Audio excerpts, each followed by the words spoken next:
Dragon Age 4 is an upcoming action role-playing game developed by BioWare and is the follow-up to 2014's Dragon Age Inquisition. It has been 6 years since the last entry in the series, and fans are ready for the next game to come out. So let's break down everything we know about Dragon Age 4, including the first teases, the cancelled plans, and more.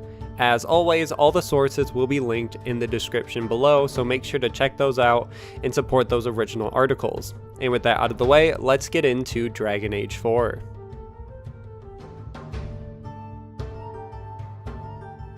Now, just for some quick history, the previous entries in the series have been Dragon Age Origins in 2009, Dragon Age 2 in 2011, and Dragon Age Inquisition in 2014. So the release time between games has usually been very consistent and very short. But BioWare has been very busy after the release of Inquisition. They released Mass Effect Andromeda in 2017 and then Anthem in 2019.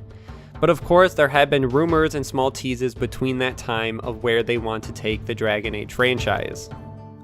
The first story comes in December of 2018 at the Game Awards with the Dread Wolf Rises teaser. The Dread Wolf, or Fen'Harel, is the name of one of the companions in Inquisition, who is really the elf Solas. He was given the name Dread Wolf because that is the name in elven lore of an individual who walked among the gods and Forgotten Ones and locked both groups away sometime in the history of the universe.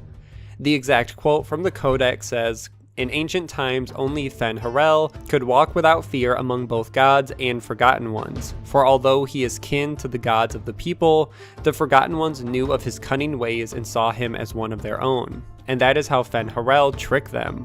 Our gods saw him as a brother, and they trusted him when he said that they must keep to the heavens while he arranged a truce. And the Forgotten Ones trusted him also when he said he would arrange for the defeat of our gods. If only the Forgotten Ones would return to the Abyss for a time. They trusted Fen'Harel, and they were all of them betrayed, and Fen'Harel sealed them away so they could never walk among the people."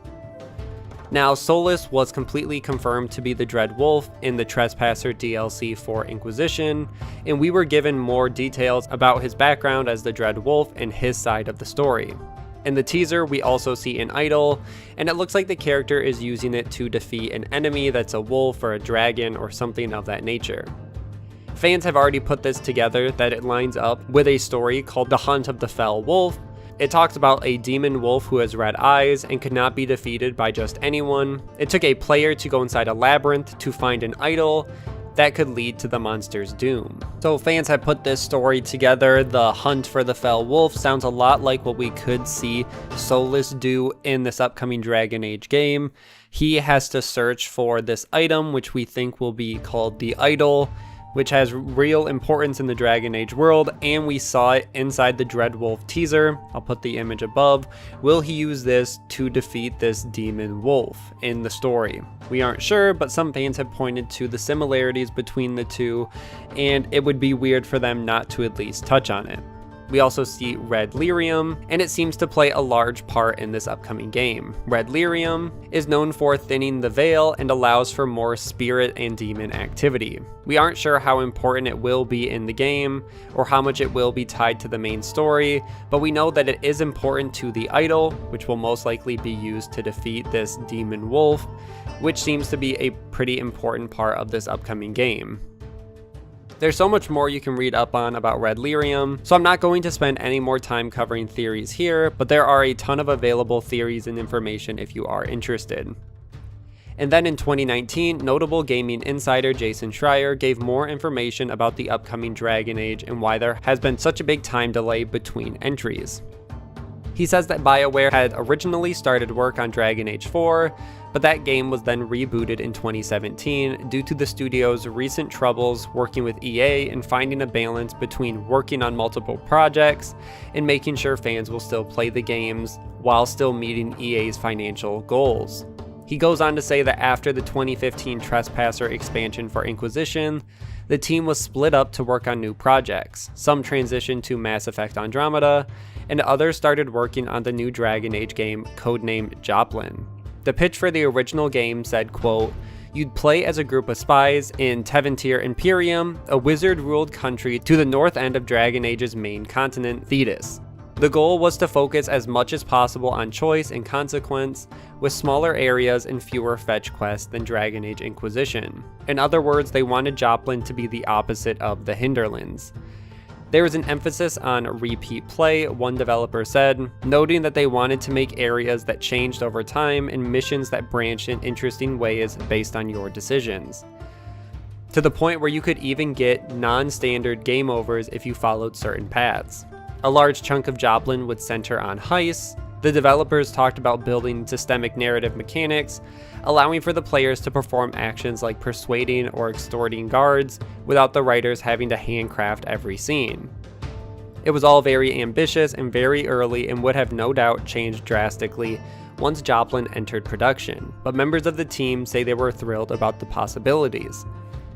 But a lot of the team was moved around to help in 2016 finish Mass Effect Andromeda for a few months, which took them away from working on Dragon Age 4, and once the team was back on Dragon Age, they knew the rest of the development would not be easy because EA still wanted all their games to be released as a game as a service, and BioWare wasn't sure how to make Dragon Age fit this style.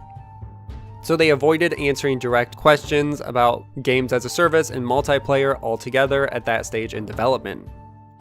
And then in 2017, the game was cancelled when Anthem was not turning out the way BioWare had hoped, so almost all resources from the company were moved to help finish that game. A few members of the team were able to stay on the Dragon Age IP and began work on a new game codenamed Morrison, that is using Anthem's tools and codebase. And this time, Jason Schreier did confirm that they are developing this game with a live service component, and it is being built for long-term gameplay and revenue. Schreier could not confirm how much of the new project, if any, will use resources and ideas from the original Joplin prototype, but the project also now has a new creative director, so we will see how much they want to keep or how much they want to remove and start from scratch. BioWare did respond to Schreier's claims that this would be a live game as a service, and they said, quote, reading lots of feedback regarding Dragon Age, and I think you'll be relieved to see what the team is working on, story and character focused. Too early to talk about details, but when we talk about live, it means just designing a game for continued storytelling after the main story. Which makes sense, even if they were going to go heavy on online, multiplayer, or microtransactions, they wouldn't come out and say it now, because the game still is so early in development, and they're probably still trying to figure out exactly what they want.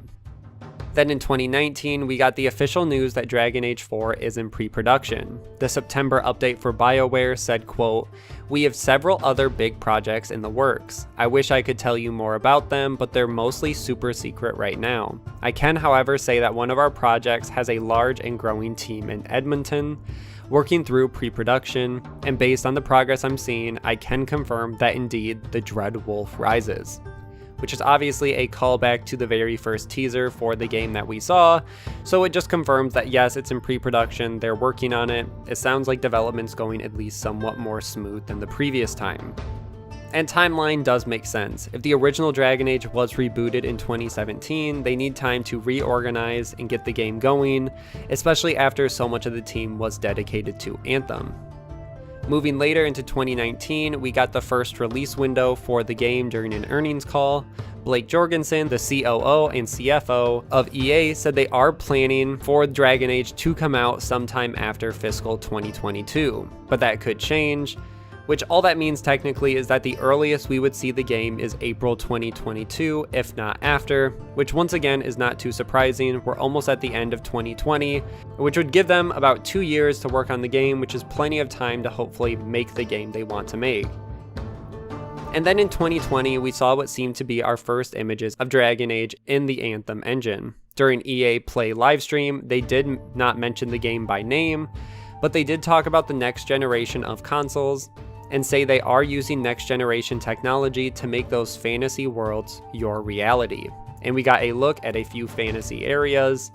We see a few different areas which look like they have been covered by Red Lyrium, which we have already discussed earlier in the video, and it looks like it has completely taken over this world, and some of the landscapes they showed off look great. So I'm excited to see where this engine can take the game and what next generation graphics do look like for Dragon Age.